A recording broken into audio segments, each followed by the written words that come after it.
The United States Declaration of Independence was the first e-text released by Project Gutenberg, early in 1971. The title was stored in an emailed instruction set which required a tape or disk pack be hand-mounted for retrieval. The disk pack was the size of a large cake in a cake carrier, cost $1,500, and contained 5 megabytes, of which this file took 1 to 2%. 2 tape backups were kept plus 1 on paper tape. The 10,000 files we hope to have online by the end of 2001 should take about 1 to 2% of a comparably priced drive in 2001. This file was never copyrighted, sharewared, etc., and is thus for all to use and copy in any manner they choose. Please feel free to make your own edition using this as a base. In my research for creating this transcription of our first e-text, I have come across enough discrepancies, even within that official documentation provided by the United States, to conclude that even facsimiles of the Declaration of Independence are nary identical to the original, nor of other facsimiles. There is a plethora of variations in capitalizations, punctuation, and where names appear on the documents, which names I have left out. The resulting document has several misspellings removed from those parchment facsimiles I used back in 1971, and which I should not be able to easily find at this time, including Britain. JT, April 2005, British is spelled as in the original. RO, August 2025, Dr. Hart's original fully justified columns of text in the plain text version have been restored for the introduction. Minor text alterations were made to do so. Transcriber's notes note, this file contains the original contents of the very first ebook in the Project Gutenberg collection, The Declaration of Independence.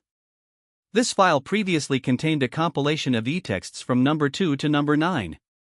Also, it contained a duplicate of the Declaration as part of preserving the history of the contents, which isn't necessary any longer. The historical variations of number 1 are included in the old subdirectory accessed under the More Files listing in the landing page for this file. No edits or changes have been made to them. All of the original Project Gutenberg e-texts from the 1970s were produced in all caps, no lowercase. The computers we used then didn't have lowercase at all. The Declaration of Independence of the United States of America in Congress, July 4, 1776. The unanimous declaration of the 13 United States of America. When in the course of human events, it becomes necessary for one people to dissolve the political bands which have connected them with another, and to assume, among the powers of the earth, the separate and equal station to which the laws of nature and of nature's God entitle them, a decent respect to the opinions of mankind requires. That they should declare the causes which impel them to the separation. We hold these truths to be self-evident, that all men are created equal, that they are endowed by their Creator with certain unalienable rights, that among these are life, liberty, and the pursuit of happiness. That to secure these rights, governments are instituted among men, deriving their just powers from the consent of the governed, that whenever any form of government becomes destructive of these ends, it is the right of the people to alter or to abolish it, and to institute new government, laying its foundation on such principles and organizing its powers in such form as to them shall seem most likely to affect their safety and happiness. Prudence, indeed, will dictate that governments long established should not be changed for light and transient causes, and accordingly all experience hath shown, that mankind are more disposed to suffer, while evils are sufferable, than to right themselves by abolishing the forms to which they are accustomed. But when a long train of abuses and usurpations, pursuing invariably the same object, evinces a design to reduce them under absolute despotism, it is their right, it is their duty, to throw off such government, and to provide new guards for their future security. Such has been the patient sufferance of these colonies, and such is now the necessity which constrains them to alter their former systems of government. The history of the present King of Great Britain is a history of repeated injuries and usurpations, all having in direct object the establishment of an absolute tyranny over these states. To prove this, let facts be submitted to a candid world. He has refused his assent to laws, the most wholesome and necessary for the public good. He has forbidden his governors to pass laws of immediate and pressing importance, unless suspended in their operation till his assent should be obtained, and when so suspended, he has utterly neglected to attend to them. He has refused to pass other laws for the accommodation of large districts of people, unless those people would relinquish the right of representation in the legislature, a right inestimable to them and formidable to tyrants only. He has called together legislative bodies at places unusual, uncomfortable, and distant from the depository of their public records, for the sole purpose of fatiguing them into compliance with his measures. He has dissolved representative houses repeatedly, for opposing with manly firmness his invasions on the rights of the people.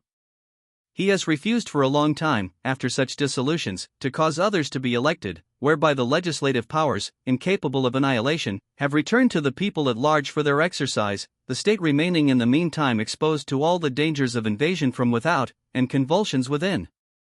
He has endeavored to prevent the population of these states, for that purpose obstructing the laws of naturalization of foreigners, refusing to pass others to encourage their migration hither, and raising the conditions of new appropriations of lands. He has obstructed the administration of justice, by refusing his assent to laws for establishing judiciary powers. He has made judges dependent on his will alone, for the tenure of their offices, and the amount and payment of their salaries.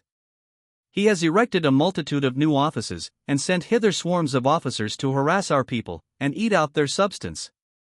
He has kept among us, in times of peace, standing armies without the consent of our legislatures.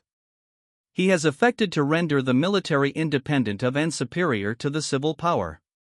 He has combined with others to subject us to a jurisdiction foreign to our Constitution, and unacknowledged by our laws, giving his assent to their acts of pretended legislation, for quartering large bodies of armed troops among us, for protecting them, by a mock trial, from punishment for any murders which they should commit on the inhabitants of these states, for cutting off our trade with all parts of the world, for imposing taxes on us without our consent, for depriving us, in many cases, of the benefits of trial by jury, for transporting us beyond seas to be tried for pretended offenses, for abolishing the free system of English laws in a neighboring province, establishing therein an arbitrary government, and enlarging its boundaries so as to render it at once an example and fit instrument for introducing the same absolute rule into these colonies, for taking away our charters, abolishing our most valuable laws, and altering fundamentally the forms of our governments, 4.